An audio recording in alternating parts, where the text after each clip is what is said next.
الرحمن الرحيم الملك القدوس السلام المؤمن المهيمن العزيز الجبار المتكبر الخالق الباري المصور الغفار القهار الوهاب الرزاق الفتاح العليم القابض البصير الخافض سبحان الله والحمد لله ولا إله إلا الله. Salam alaikum aux frères et aux sœurs qui me rejoignent. Shalom à nos amis hébreux. Que la paix soit sur nos amis chrétiens et athées. Donc avant de commencer une autre grande question, donc je voudrais revenir à la fin de ma précédente vidéo. Donc oui, quand je disais que abonnez-vous, c'est gratuit, je voulais pas dire que c'est gratuit pour vous, c'est juste que c'est une chaîne gratuite où je ne reçois pas de financement pour la chaîne. Et même si j'aurais de nombreux abonnés de vues, je ne ferai jamais ma chaîne payante.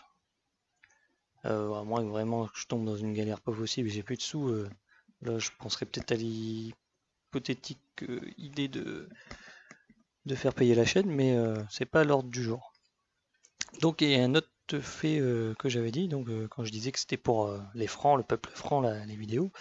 Enfin bon, si t'es chinois, hindou, acadien, amérindien ou martien, et tu t'intéresses à l'islam, tu peux écouter mes vidéos. C'est juste que culturellement parlant, je suis plus proche d'un bon vieux français que quelqu'un d'un autre peuple. Par exemple, même des personnes nées en France et grandies en France de parents étrangers, des fois on se comprend pas trop, parce que c'est vraiment la différence de culture. Donc c'était plus pour le fait de la culture que je disais que ces vidéos étaient plus faites pour les francs.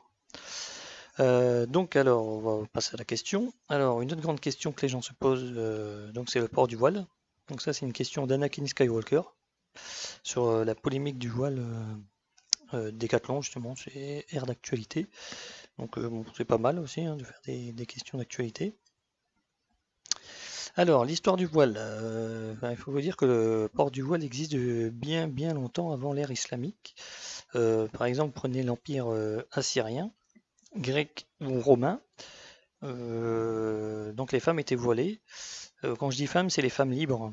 Donc tout ce qui était esclaves, prostituées ou des femmes pas encore mariées, des jeunes femmes en fait, très jeunes, donc libres sexuellement, en gros, c'est ça. Eux ne portaient pas le voile. Donc les autres femmes portaient le voile. Donc ça c'est vraiment historique, c'est des faits d'historiens, je n'invente rien. Juste moi j'apporte juste une petite précision, si vous regardez des hiéroglyphes de l'ancienne Égypte, vous pouvez voir que les femmes généralement qui ont un statut de noble ont la tête couverte. Donc les autres femmes qui ne sont pas couvertes, ça pourrait être des domestiques ou des esclaves. Donc ça, sur l'Égypte, c'est plus mon avis à moi. Donc après, à vous de faire des recherches ou regarder des images de hiéroglyphes ou des photos prises dans les pyramides. Donc ça, c'est à vous de rechercher. Donc alors, avant la naissance de l'islam, l'Arabie est entourée par deux grands empires. Donc l'empire chrétien byzantin et l'empire perse. Donc les deux empires, leurs femmes sont voilées. Donc pour les chrétiens, on va y revenir après dans la discussion. Et l'empire perse, bon, eux, c'est les héritiers de l'empire assyrien, donc ils ont gardé ces valeurs. Donc dans ces deux empires, les femmes sont voilées. Et donc l'Arabie a suivi le style un peu de ses grands voisins, donc leurs femmes sont voilées aussi. Donc toujours quand je dis femmes, c'est femmes libres. Faut pas parler d'esclaves ou de prostituées ou quoi que ce soit. Donc en fait, quand l'islam est arrivé, les femmes ont enlevé leur voile pour justement se différencier des femmes païennes de la Mecque et de Médine. enfin bon, de tout ce qui était païen autour d'eux, et pour bien faire montrer la différence de l'islam, et eux ils ont enlevé leur voile. Le problème c'est que les autres femmes, comme je vous ai dit, qui n'ont pas le voile, c'est soit des esclaves, ou des prostituées, ou enfin bon, des femmes d'une drôle de mœurs de l'époque. Et bon, c'est dégueulasse ce que je vais vous dire, mais à l'époque, les hommes, il faut savoir que si vous agressiez une femme libre, c'était une peine de mort quasiment qui arrivait sur vous. Et par contre, si vous agressiez une esclave, par exemple, bah, c'était normal. C'était l'époque. Même si vous regardez, par exemple, l'extrême opposé de l'Arabie Saoudite, les Scandinaves, donc à l'époque les Vikings, bah, c'était la même règle en fait. Une femme libre, si vous l'agressiez, bon, c'était une peine de mort quasiment, et une esclave, en fait, vous pouvez faire ce que vous voulez avec. Généralement, la personne avec son esclave, mais même si vous agressiez l'esclave d'un autre maître, en gros, bon, c'était pas grave, quoi, les gens pouvaient pas porter plainte, il n'y avait pas de problème. Donc, malheureusement pour ces femmes, bon, c'était les règles de l'époque, et justement, comme je vous ai dit, les musulmanes ont enlevé leur voile. Bah, ce qui devait arriver arriva en fait. Les gens, ils ont cru que ces femmes, en fait, libres musulmanes, étaient des esclaves en fait. Et donc, bah, ils ont profité pour agresser ces femmes. Généralement, ça s'est passé à plusieurs reprises. Et même une des femmes du prophète de l'islam s'est fait agresser. Et en fait, ça se passait généralement la nuit, quand les femmes, ils allaient faire leurs besoins, parce qu'il n'y avait pas de toilettes dans les maisons à l'époque. Donc, ils allaient faire leurs besoins dans la nature. Et c'est à ce moment-là que bah, les hommes de l'époque attaquaient les femmes esclaves, en gros, pour faire leurs affaires, quoi. Donc après les hommes et les pères de ces femmes agressées musulmanes, ils ont été voir le prophète de l'islam pour se plaindre en disant bon bah, prophète, faut dire aux femmes de remettre leur voile parce que bon il y a confusion et ils sont agressés et ça commence à devenir assez souvent. Donc le prophète de l'islam n'a rien fait parce que bon il est prophète, il attend l'ordre de Dieu, il n'a rien fait, il n'a pas pris de décision. Il a laissé courir bon, les gens se plaindre jusqu'à ce que Dieu lui révèle sa décision, donc par la sourate 33, verset 59. Donc écoutez bien, ça vient bien en rapport avec l'histoire que je vous ai racontée.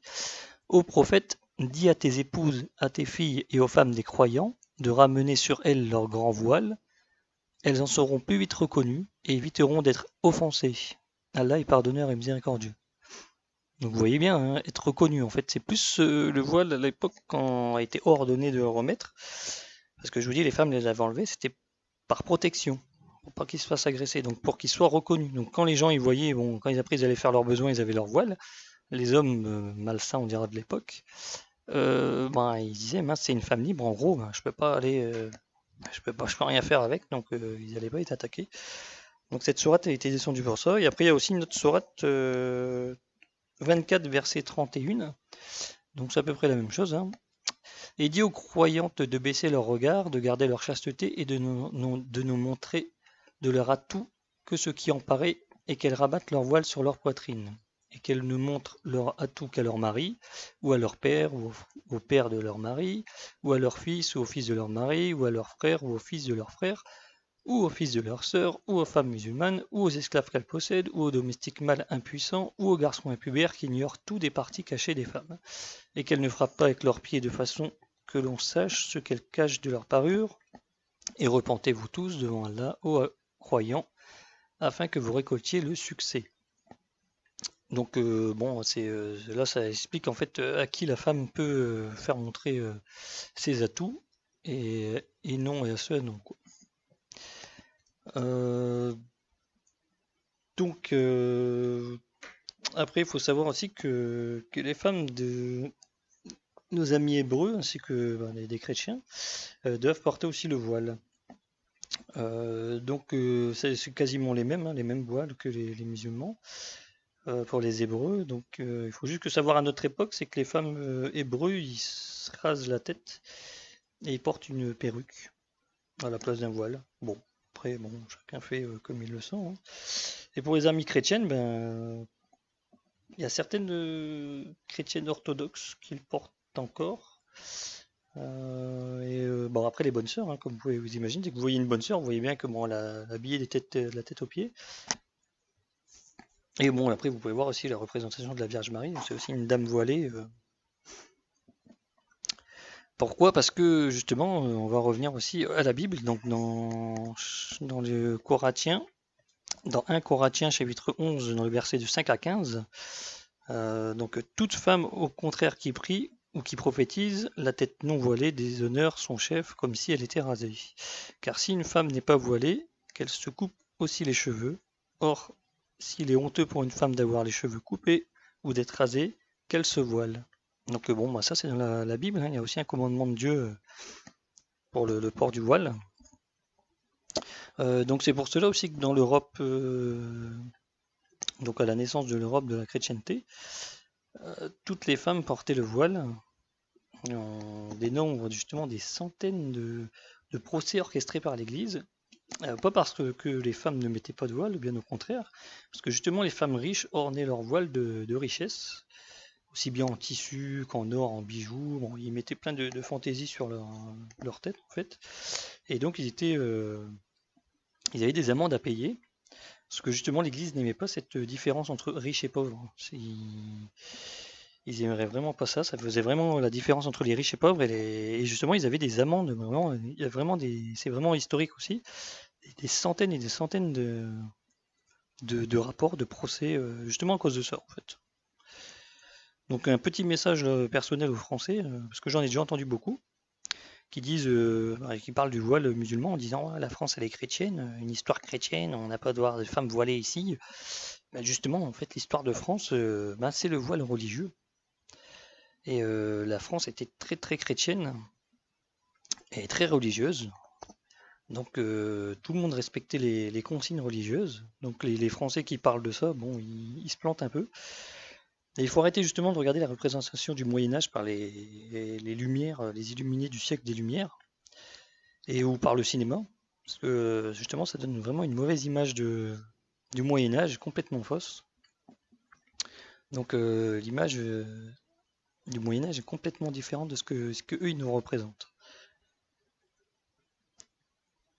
Bon, après, je veux juste, en fait, c'est pas pour dire, bon, les femmes voilées sont mieux que les femmes non voilées ou quoi, c'est juste pour vous ouvrir les yeux, pour pas que vous ne faites le jeu de ceux qui veulent justement effacer la religion chrétienne du Dieu unique de l'Europe.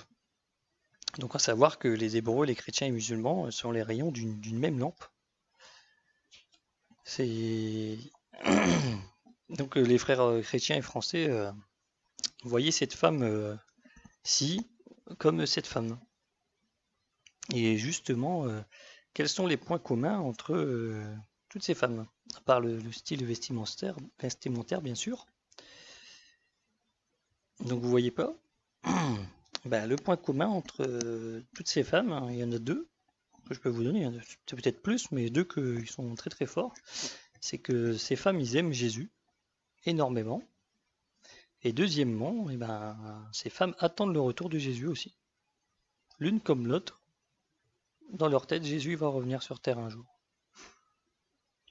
Donc, conclusion, vous voyez ces femmes pareilles en fait, hein, c'est juste qu'il y en a une qui vit dans un couvent avec ses sœurs et d'autres vivent au milieu de vous avec leur mari et leur enfant. Sinon, c'est la même chose. Donc je terminerai en précisant que c'est pas parce qu'une femme porte justement le voile qu'elle est pieuse, ou une femme qui ne le porte pas n'est pas pieuse. C'est pas comme ça que ça marche. Après, il y a tout. Après, des gens, c'est juste un style vestimentaire. D'autres, ils sont vachement pieuses, mais bon, ils osent pas le mettre. Ou ils comprennent aussi après les signes, les sens du verset comme ils le veulent. Moi, je connais des femmes religieuses. Ils portent des tenues comme les femmes de religieuses, complètes, mais ils ne voilent pas leurs cheveux, sauf pour la prière. Et ils sont religieuses. Pourquoi? Parce qu'en fait, justement, à notre époque, qu'on ait les cheveux couverts ou pas couverts, pour eux, ils se disent que ça change plus rien, c'est plus comme avant. Par contre, ils cachent leurs atouts, donc leur corps, pour pas faire montrer aux gens. Donc après, ce qui est pour les femmes et pour les hommes aussi, il faut que les hommes aussi mettent des habits pas pour attirer les femmes. Je veux dire, il va pas faire de la muscu toute sa vie et après mettre un truc tout moulant pour bien faire montrer ses muscles. Ça aussi, c'est interdit, hein. C'est pas juste, ouais, la femme c'est soumise à l'homme. Non, non. La femme, elle obéit à un ordre de Dieu et l'homme, il doit obéir à un homme de Dieu. Il doit se couvrir aussi. S'il veut se faire beau, c'est pour sa femme, et sa femme, si elle veut se faire belle, c'est pour son homme. Donc C'est tout simplement ça, le port du voile de l'islam. Donc alors, pour en revenir justement au sens de la question pour Décathlon, justement. Donc si vous voyez une femme qui court avec son voile sur la tête, en fait, c'est qu'elle le veut bien. Parce que dites-vous que si vraiment son mari la force à porter le voile, imaginons elle veut pas et son mari la force. Donc avec cette mentalité-là, vous pensez vraiment que ce mec-là, il va autoriser sa femme à aller courir? Bah la réponse c'est non, hein. Parce que déjà la femme elle porte le voile si elle le veut, c'est un commandement de Dieu, hein. Et donc après c'est elle qui obéit, c'est comme une bonne sœur, hein. Une bonne sœur, on l'a pas forcée à aller dans le couvent pour porter son voile et se soumettre à Dieu, non, c'est elle qui l'a choisi ouvertement et distinctement. Donc pour une femme voilée c'est pareil. Après c'est vrai que bon il y a certains pays où bon, ils sont peut-être forcés, comme l'Afghanistan, mais encore ça c'est un autre truc. Vous voyez, la burqa c'est vraiment une tradition de là-bas, parce que ça n'existe nulle part ailleurs, c'est pas dans l'islam. Et après le long tchador, là, comme vous pouvez voir, ça aussi, ça c'est perse, c'est assyrien, donc c'est vraiment une tradition perse. Que après quand l'islam est arrivé, bon ils ont continué. Il faut savoir que généralement le voile à l'origine c'est vraiment un voile sur les cheveux. Donc même s'ils rabattaient complètement le voile, peut-être pour se différencier des autres, mais à l'origine c'est un voile comme leurs voisins byzantins de l'époque. Donc romain, grec, tout ça, c'est le simple voile sur la tête. Donc après tout ça pour dire, bon voilà, après c'est beaucoup de traditions, hein. Donc beaucoup d'amalgames. Donc encore une fois, je vous dis, si la femme veut porter son voile, après comme on veut, comme on dit liberté, égalité, fraternité, bon, si la femme veut porter son voile, elle fait un peu ce qu'elle veut. Après, comme je vous dis, si vraiment elle est forcée, bon ben c'est que son mari va pas laisser courir, hein. Donc si elle court, c'est que voilà, elle se soumet à un ordre de Dieu, comme les femmes des juifs ou les femmes chrétiennes, femmes musulmanes, ils se soumettent à un ordre de Dieu, tout simplement. Donc c'est leur choix, ils font ce qu'ils veulent. En gros, c'est ça, hein. Donc voilà pour le voile, j'espère que cette vidéo vous a plu. Donc comme je disais au début de vidéo, bon ben n'hésitez pas à vous abonner, à liker, pour qu'il y ait de plus en plus de vues, et à partager aussi autour de vous, aux gens qui se posent des questions sur l'islam. Et n'oubliez pas dans les commentaires de mettre vos petites questions, même pourquoi pas faire un petit dialogue d'échange interreligieux, hein, si vous êtes juif ou chrétien, que vous avez une autre façon de voir les choses ou un petit complément à apporter. C'est toujours un plaisir de vous lire, dans la joie et la bonne humeur. Donc pas d'insultes ou de gens qui renversent leur haine sur les sites, ça sert à rien, hein. On est là vraiment pour apprendre des uns des autres, pour justement éviter l'ignorance et l'amalgame. Bon allez, que tout le monde aille en paix,